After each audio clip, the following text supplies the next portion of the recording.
सर्वप्रथम त म सम्पूर्ण सबैलाई विशेष धन्यवाद दिन चाहन्छु।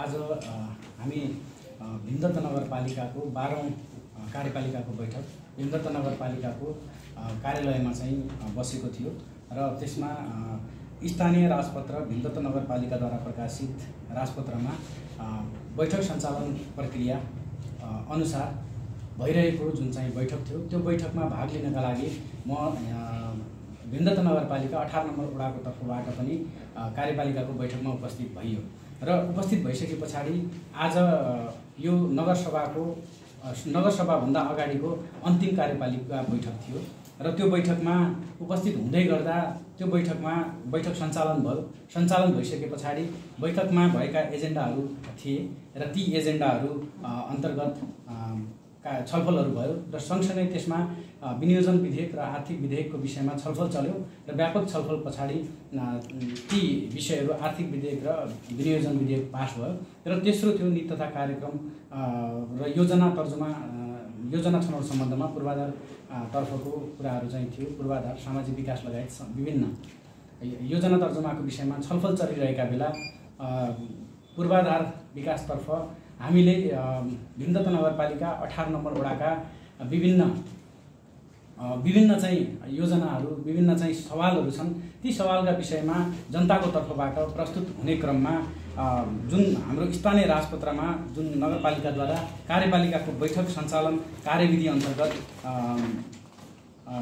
अन्तर्गत जुन चाहिँ यो स्थानीय राजपत्र भीमदत्त नगरपालिकाद्वारा प्रकाशित को 14 दफा 14 को उपदफा 1 14.1 14.2 14.3 र यसमा यो प्रक्रिया अन्तर्गत विभिन्न बैठकलाई सुव्यवस्थित गर्न काम अध्यक्षता गर्ने व्यक्तिले अध्यक्षता गर्ने कुराहरू यो कुराहरू सबै थाहा छ। अध्यक्षको आसनलाई चाहिँ कदर गर्ने हामी सबै प्रक्रियालाई पुरा गरेर अगाडि बढेका थियौँ र अगाडि बढ्दै गर्दा अनि योजनाहरू चाहिँ केही योजनाहरूको विषयमा जस्तो खैरबट्टी भीमदत्त नगरपालिका 18 नम्बर वडाको खैरबट्टी क्षेत्र जहाँ चाहिँ पिछडिएको क्षेत्रको रूपमा पनि लिन सकिन्छ। त्यो क्षेत्रमा 18 र 15 को सिमाना जोड्ने सडक कालोपत्रे निकुञ्जसम्मको सडक कालोपत्रेका लागि योजना छनौट गरिदिनु पर्यो भनेर अगाडि नै हाम्रो भीमदत्त नगरपालिकाका नगर प्रवक्ताज्यूसँग पनि ती योजनाहरू पठाइएको थियो। म्यासेज मार्फत मैले मोबाइल मार्फत टाइप गरेर उहाँले पठाउनु भन्नुभयो, मैले त्यो पठाएँ। त्यस पछाडि फेरि अर्को योजना शिव पार्वती टोल निम्बुखेडा गणेशनाथको घरसम्म जोड्ने अधुरो सडक छ।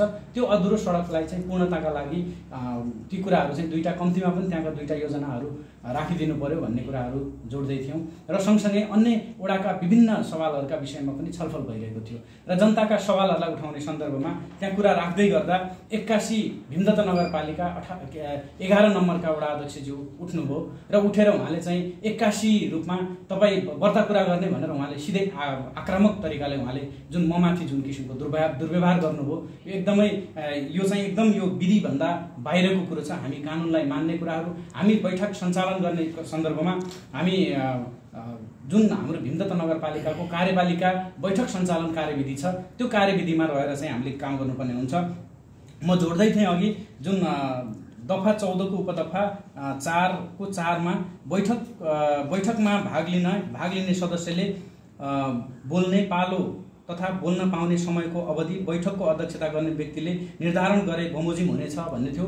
सोही बमोजिम समय मागेर म बोल्दै क्रममा थिएँ र बोल्दै गर्दा फेरि त्यहाँबाट अर्कोमा के छ 5 मा के छ भने एकजना सदस्यले बोलिरहेको समयमा अर्को कुनै सदस्यले बीचमा कुरा काट्नु हुँदैन भन्ने कुरा थियो। ठ्याक्कै यसको विपरीत उहाँले चाहिँ ममाथि चाहिँ उहाँले जुन किसिमले अभद्र व्यवहार गर्नुभयो, उहाँले चाहिँ त्यो दुर्व्यवहार गर्नुभयो, उहाँले अनावश्यक तरिकाले तँता नै भएर बाहिर आउँछु देखाउँछु बाहिर चाहिँ म देखाउँछु भन्ने जस्ता शब्दहरू उहाँले प्रयोग गर्नुभयो। त्यसको म घोर भर्त्सना गर्न चाहन्छु। उहाँ पनि एउटा जनताबाट निर्वाचित जनप्रतिनिधि हो। उहाँले यी कुराहरूलाई कार्यविधिलाई मान्ने कुराहरू राज्यको कानुनलाई मान्ने कुराहरू छ। उहाँले त्योभन्दा बाहिर जानुभएको छ र जसका कारणले गर्दा त्यहाँ विभिन्न किसिमका चाहिँ कुराहरू भएर उहाँले एकदमै अति उहाँ चाहिँ त्यो कार्यपालिकाको बैठकमा बस्ने अवस्था नै सिर्जना भएन र त्यहाँ चाहिँ असुरक्षाको महसुस मैले चाहिँ गरेँ र असुरक्षाको महसुस गरिसकेपछि म त्यहाँबाट चाहिँ कार्यपालिकाबाट निस्कन बाध्य भएँ र कार्यपालिकाबाट 2वटा मात्र